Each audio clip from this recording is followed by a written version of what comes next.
Tranche de livre, votre émission littéraire, en partenariat avec la librairie Les Volcans, 80 boulevard François Mitterrand à Clermont-Ferrand et sur www.librairielesvolcans.com.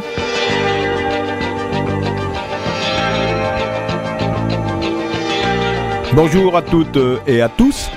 Tranche de livre, votre rendez-vous hebdomadaire sur Radio Arverne 100.2. Une émission qui précède la notoriété mais ne la suit pas. Nous allons rester ensemble pendant une demi-heure avec une présentation de l'actualité d'un livre. Comme chaque semaine, un thème, des livres, et nous allons parler aujourd'hui de la diaspora russe des années 60 et surtout de la belle valeur ajoutée qu'ont pu nous apporter ces émigrés de l'Est. Ils revivent grâce au très beau témoignage d'Alexandra Kazan qui rend un hommage à son père. Et Alexandra est notre invitée du jour pour parler de Lionel Kazan, photographe, né en 1930 et décédé cette année. Ce photographe était renommé dans le milieu de la mode des années 50, 60 et 70 grâce à des clichés réalisés pour elle, pour lequel il signera quand même 92 couvertures de 1953 à 1965. Vous les verrez d'ailleurs dans le livre. Pour Nouveau Féminin, Vogue, Harper's Bazaar, Glamour, Marie-Claire.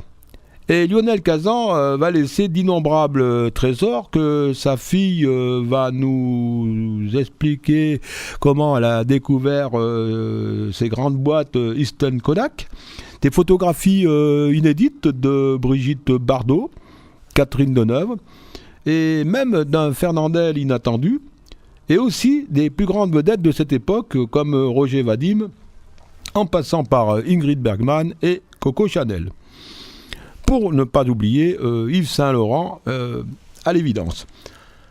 Dans un avant-propos d'Olivier Saillard, on découvre chez cet historien de la mode, lequel est directeur du musée Galliera, musée de la mode de la ville de Paris, il indique que Kazan était le témoin d'un art de vivre à la française. Il est aussi celui qui a regardé l'élégance comme l'exotisme d'une géographie lointaine. D'origine russe, comme beaucoup d'acteurs de la mode à cette époque, il a cerné plus que les autres les frontières du chic qu'il a aussi contribué à élever. Lionel Kazan se voulait photographe, comme d'autres se consacrent artistes. Et en alternant donc les documents d'archives et les planches contact, Alexandra a réussi la performance de faire émerger toute l'atmosphère des années 50, 60.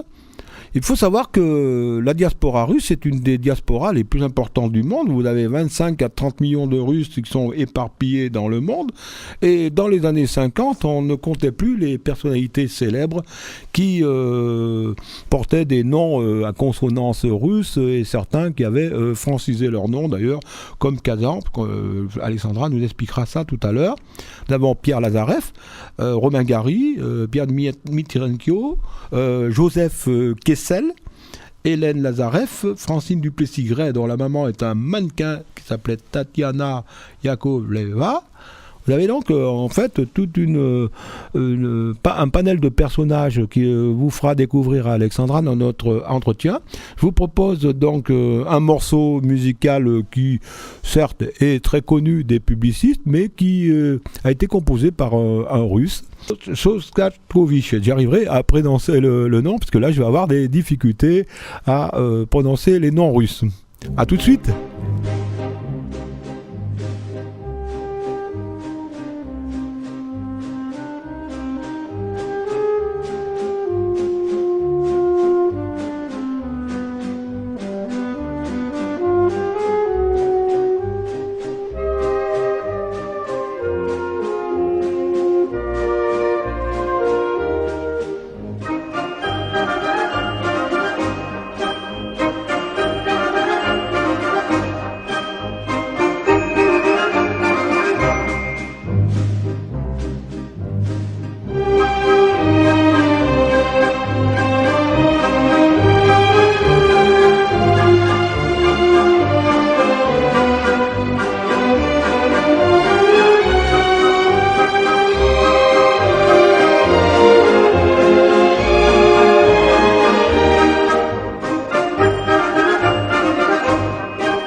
Henri Delorme, Tranche de livre sur Radio Arverne.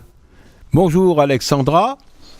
Bonjour. Nous sommes heureux de vous recevoir dans notre émission et merci de nous avoir consacré un peu de votre précieux temps parce que je sais que vous êtes en pleine promotion de ce si bel ouvrage. C'est gentil, merci beaucoup, merci de me recevoir. Et je suis ravi de promouvoir ce livre parce que d'abord, lorsque je l'ai découvert sur les rayons de la librairie Les Volcans, je suis littéralement tombé amoureux de ce livre. Dès les premières pages, ça a été le coup de foudre. C'est gentil, ça me touche infiniment, vraiment, parce que j'ai mis beaucoup de moi dans ce livre et beaucoup de papa aussi. Oui, justement, on va en parler parce que Alexandra Cazan, pour le grand public, vous fûtes la première Miss Météo de l'émission Nulle part ailleurs, de Canal+. Oui. Mais j'aurais envie de vous faire sortir de cette réduction de cursus. Est-ce que vous pouvez nous en dire un peu plus sur vous ? Écoutez, oui, enfin les grandes lignes, parce que ce serait un petit peu long, mais je suis comédienne, je suis présentatrice aussi à la télévision, je suis née au grand public avec Canal+, belle époque. Je présentais un jeu qui s'appelait Star Quiz. Ensuite, on m'a demandé de faire une météo décalée sur l'émission Nulle part ailleurs, ce que j'ai fait au mieux. Alors, c'était assez comique parce que d'un côté, on me disait la météo c'est sérieux, donc il faut pas rigoler avec l'info. Et puis de l'autre côté, on me disait bon bah écoute, Philippe Vitrerie, il faut faire un petit peu une météo décalée. Donc voilà, il y a eu la météo, ça a été une grande aventure aussi, Canal. Et puis ensuite, j'ai présenté Taratata sur France 2 pendant 1 an. Ensuite, j'ai présenté une émission qui s'appelait Top Flop sur Paris Première pendant 3 ans, les tops et les flops dans le monde. Tout ce qui était culturel. Ensuite, j'ai joué au théâtre avec Jérôme Savary, mon maître 63. J'ai joué dans des sagas de l'été, Tramontane. C'était une des premières sagas de l'été pour TF1. Et puis, que vous dire, Les Filles du Lido avec Francis Huster, Lynn Renaud, Annie Girardot et Georges Chakiris. Quelques épisodes, je crois qu'il y avait 4 épisodes. Et puis voilà, plus récemment le théâtre l'année dernière avec Bernard Ménez, à vos souhaits, et puis cette année avec Garde alternée aux côtés de Patrick Poivre d'Arvor, un jeune comédien qui débute sur les planches. Et ben voilà un cursus les grandes riche. lignes, parce que voilà là, vous me demandez des choses. Vous êtes une enfant de la balle parce que en fait, lorsque j'ai lu le livre, j'ai eu l'impression d'assister à une transmission patrimoniale très forte. Et l'introduction que vous avez faite d'ailleurs dans les toutes premières pages explique un petit peu la façon dont vous y êtes prise pour faire connaître votre père, qui était déjà connu. Oui. Mais ouvrir un angle, un regard un peu particulier, plus intimiste, sur son œuvre, qui est retracée dans cet album. Hein.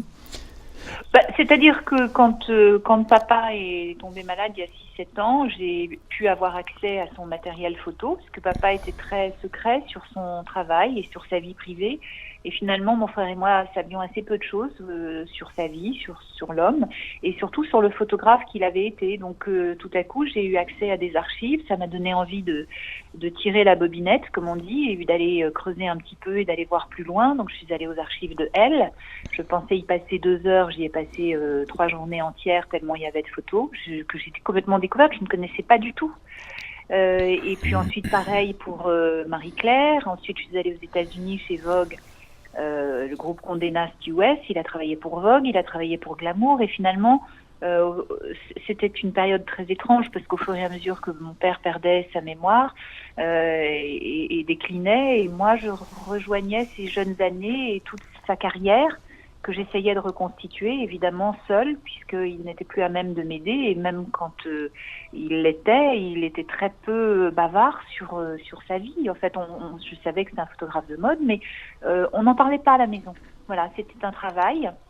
Et d'ailleurs, je pense, et je le dis dans le livre, et je crois que c'est Gilles Ben-Simon qui témoigne de ça, le photographe Gilles Ben-Simon, qui dit que c'était les premiers photographes de mode et ils n'avaient pas le sentiment de faire œuvre, ils faisaient un travail et ils n'imaginaient pas combien leurs photos étaient précieuses, étaient belles. Et Bettina Graziani, la grande mannequin de l'époque, des années après-guerre, disait que la mode était belle, que l'époque était belle et qu'on ne s'en rendait pas compte.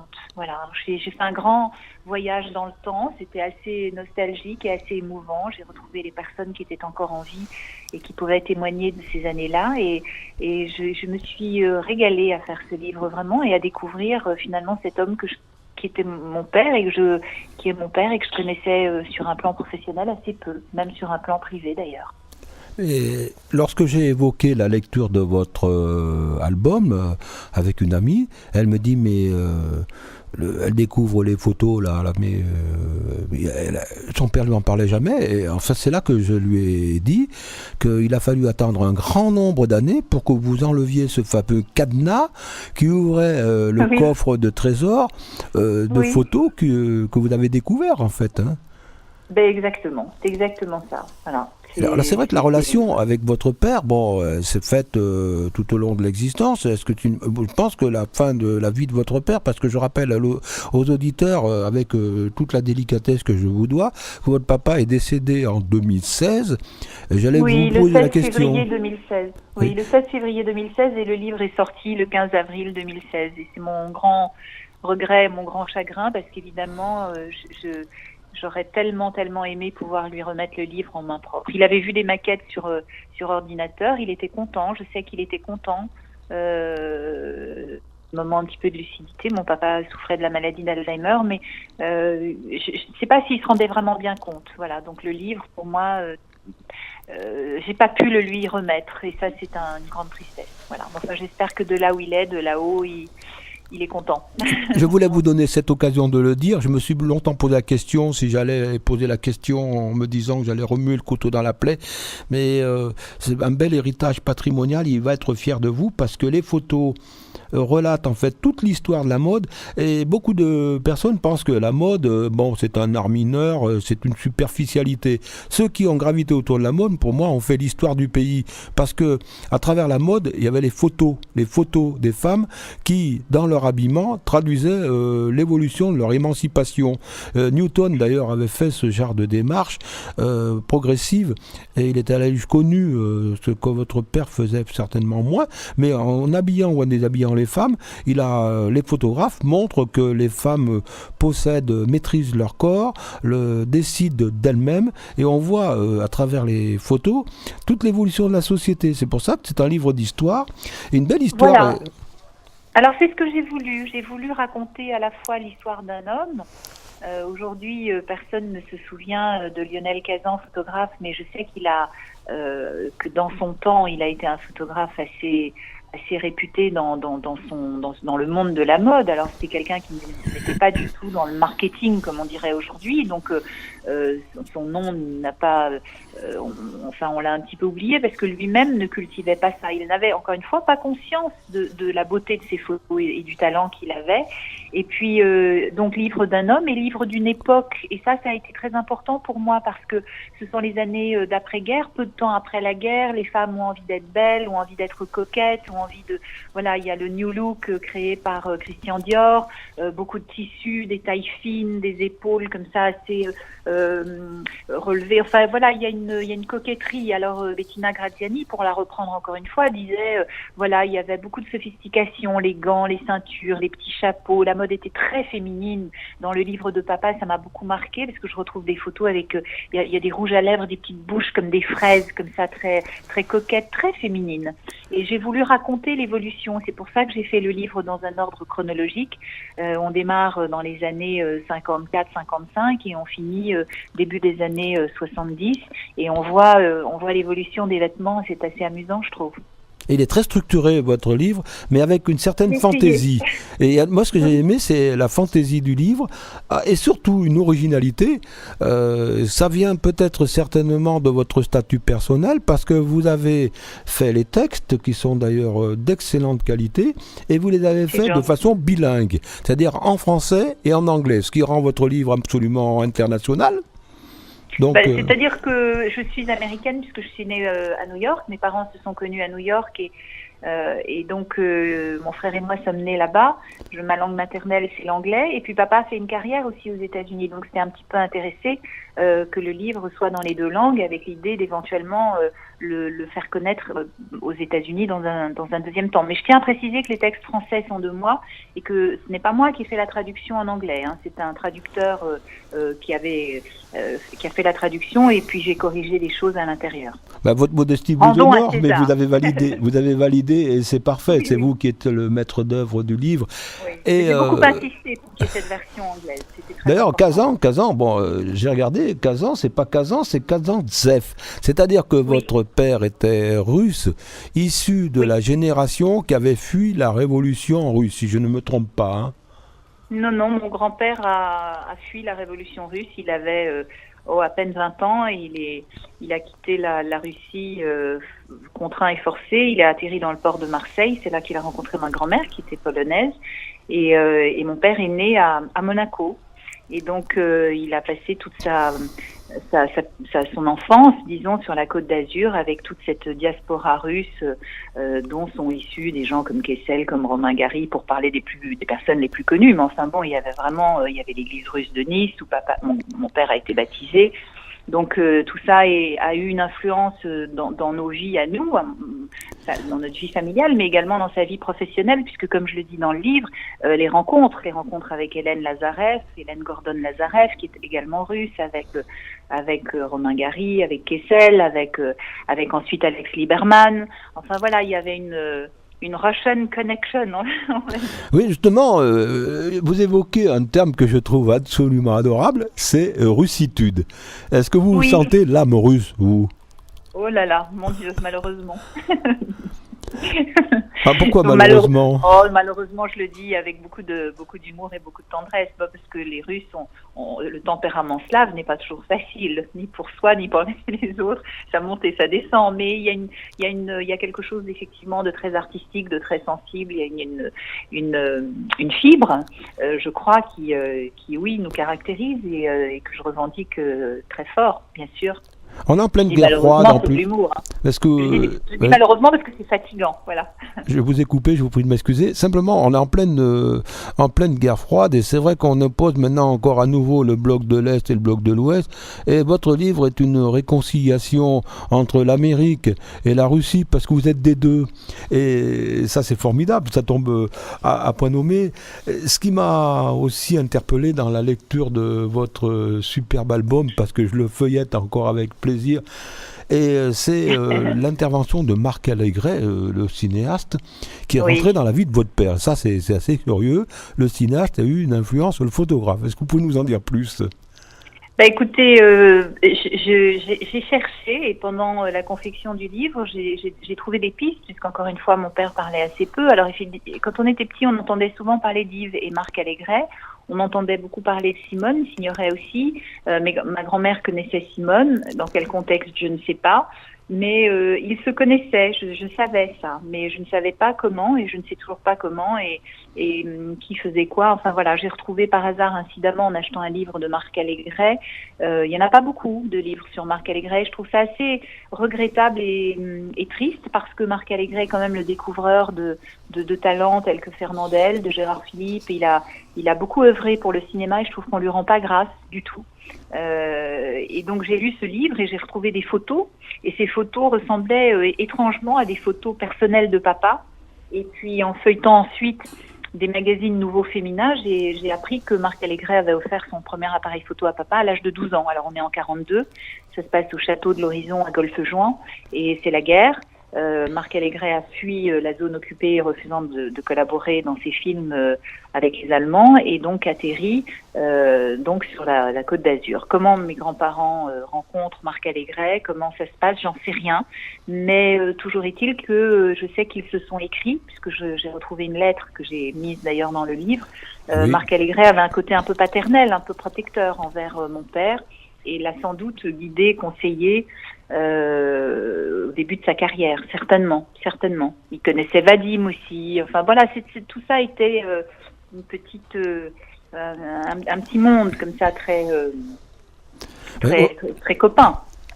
Votre livre met en valeur le père qui n'a peut-être pas toujours osé le faire parce qu'il n'aimait pas tellement se mettre en avant. Et j'ai découvert dans le livre aussi les superbes photos de votre maman, Pia Rossini, qui fut l'épouse bien sûr de votre père. Oui.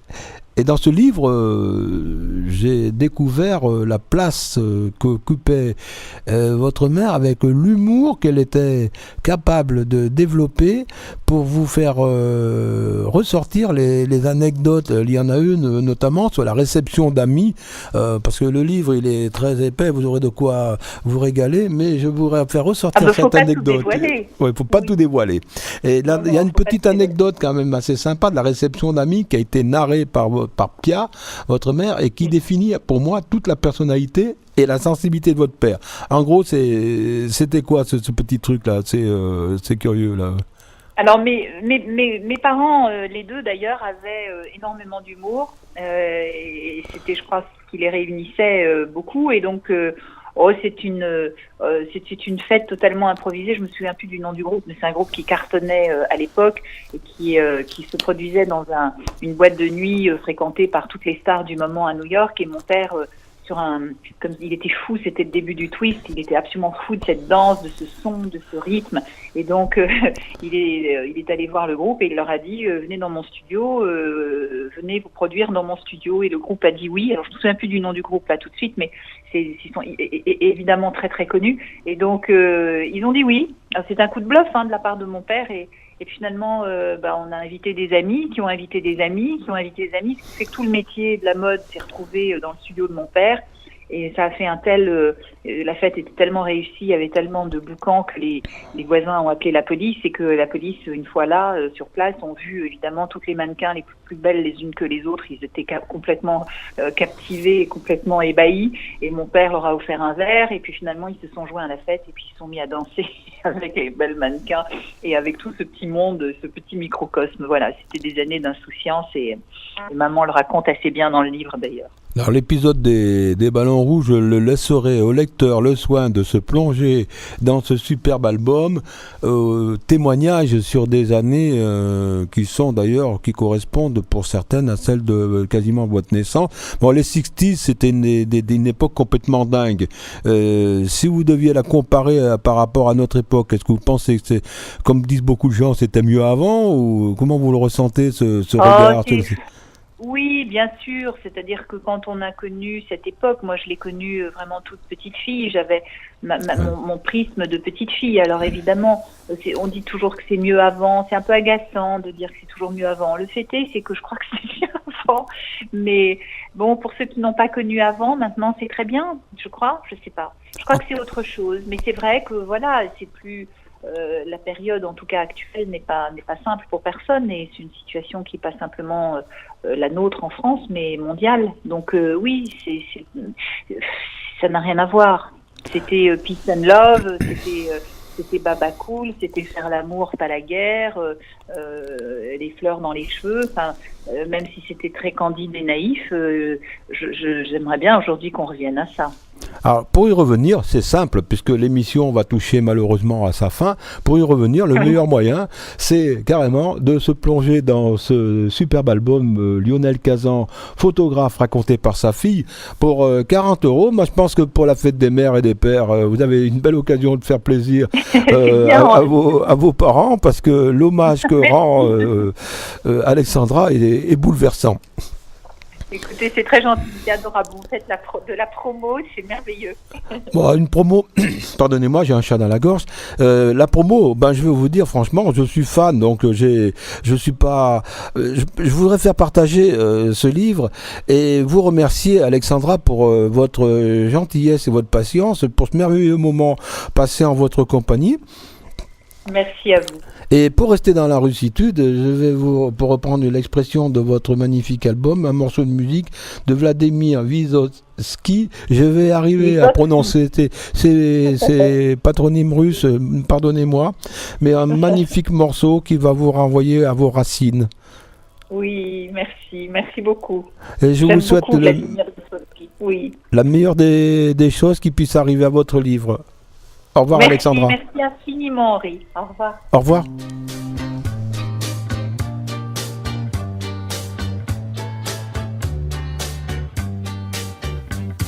Сон мне желтые огни, и хриплю во сне я по времени, утро мудренее. Но и утром все не так, нет того веселья. Хоп, или куришь натощак, или пьешь с похмелья, да и раз, да и еще раз, да еще много раз. Да еще раз, еще много раз. В кабаках зеленый штоф, белые салфетки, рай для нищих и шутов. Мне ж как птицы в клетке, в церкви смрад и полумрак. Дьяки курят ладан, нет, и в церкви все не так, как надо. Да раз, да еще раз, да еще много раз, да еще раз. Все не так, как надо. Je rappelle le titre Lionel Kazan, photographe, raconté par sa fille Alexandra, aux éditions Liénard, pour 40 €. Vous étiez sur Tranche de Livre Radio Arverne 100.2. Ainsi s'achève notre émission et je vous dis à lundi 12h30. Au revoir. La librairie Les Volcans à Clermont-Ferrand vous a présenté Tranche de Livre, votre émission littéraire. Retrouvez toute l'actualité de votre librairie sur le site www.librairielesvolcans.com.